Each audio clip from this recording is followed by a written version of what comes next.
वज़ीर आज़म की ज़ेर सदारत वफाकी काबीना का इजलास हुआ जो कि ख़त्म हो गया है और इस इजलास में अहम फैसले भी किए गए हैं। और नाज़रीन को बताते चलें कि काबीना ने गैस की कीमतों में इजाफे के फैसले को फ़िलहाल रोक दिया है और आपको बताते चलें काबीना ने गैस की कीमतों में इजाफे पर मज़ीद गौर करने की हिदायत भी की है।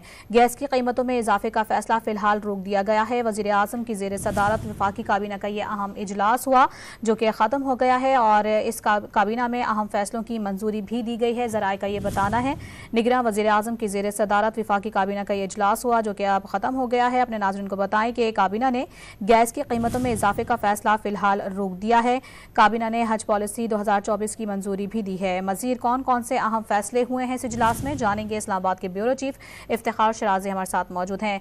शराज़ी साहब बताएगा अहम इजलास हुआ, किन चीज़ों पर गौर किया गया और कौन से अहम फैसले हुए हैं, बताइए। जी बिल्कुल, आज वफाकी काबीना का इजलास निगरान वज़ीर-ए-आज़म अनवर कादर साहब की सदारत में हुआ है।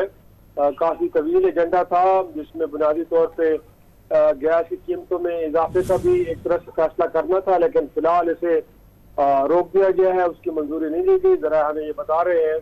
लेकिन इसके साथ साथ काबीना ने हज पॉलिसी 2024 की मंजूरी दे दी है और जबकि गैस की कीमतों के हवाले से कहा गया कि मज़ीद इस पर गौर ग़ौस किया जाएगा और देखा जाएगा कि इजाफा अगर नागुज़ीर भी है तो कितने फीसद करना है। साथ में काबीना ने एंटी ह्यूमन स्मगलिंग स्टेशन कायम करने की भी मंजूरी दी है और ये पुलिस स्टेशन जो है वो FIA कायम करेगा।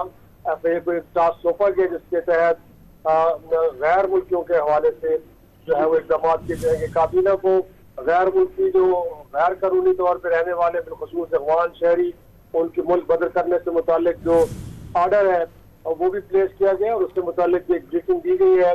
फॉरेन एक्ट 1947 के तहत जो तमाम सूबों को बेदखली से मुतालिक आर्डर है वो भी एक तरह से जारी किया गया। तमाम जो फेडरेशन के यूनिट्स हैं तो सूबे उनसे कहा गया है तो इस पर अमल दरामद करें। पुलिस समेत तमाम मुतल्लिका इदारों को गैर कानूनी जो मुकीम है पाकिस्तान के अंदर शहरी उनको कहा गया कि वो गिरफ्तार किया जाए, उनको पाबंद किया जाए, कि वो वापस जाए और उनको भेजा जाए। लेकिन साथ में ये जरूर कहा गया कि जो संगीन जराइम में मुलव्वस लोग हैं उनको फिलहाल बेदखल ना किया जाए और उनको इनफैक्ट एक तरह से इन्वेस्टिगेट इंटरोगेट किया जाए। साथ में जो जिली इंतजामिया पुलिस और प्रोसिक्यूशन और इसी तरह जो जेल इंतजामिया है उनको भी खुसूसी इख्तियारात दिए गए हैं। चारों सूबों में गिरफ्तार गैर मुल्कियों को रखने और बेदखल करने से मुतालिक खुसूसी कायम कर दिए गए हैं।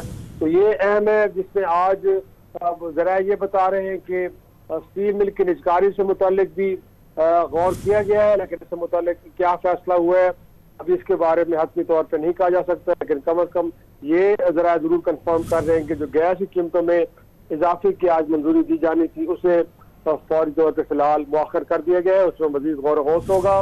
लेकिन जो बाकी मैंने फैसले बताए हैं जिनमें हज पॉलिसी की मंजूरी और दीगर कुछ इक़दाम हैं जो गैर कानूनी तौर पर पाकिस्तान में रहने वाले गैर मुल्की हैं उनसे मुतालिक जो इक़दाम हैं उनकी बाकायदा तौर पर मंजूरी दी गई है। जी निगरान वज़ीर आज़म की ज़ेर सदारत वफाकी काबीना के इजलास में कौन कौन से अहम उमूर ज़ेर गौर आए और कौन से अहम फैसले हुए हैं तफसीलात बता रहे थे डॉन न्यूज़ इस्लामाबाद के ब्यूरो चीफ इफ्तिखार शराज़ी साहब। बहुत शुक्रिया आपका।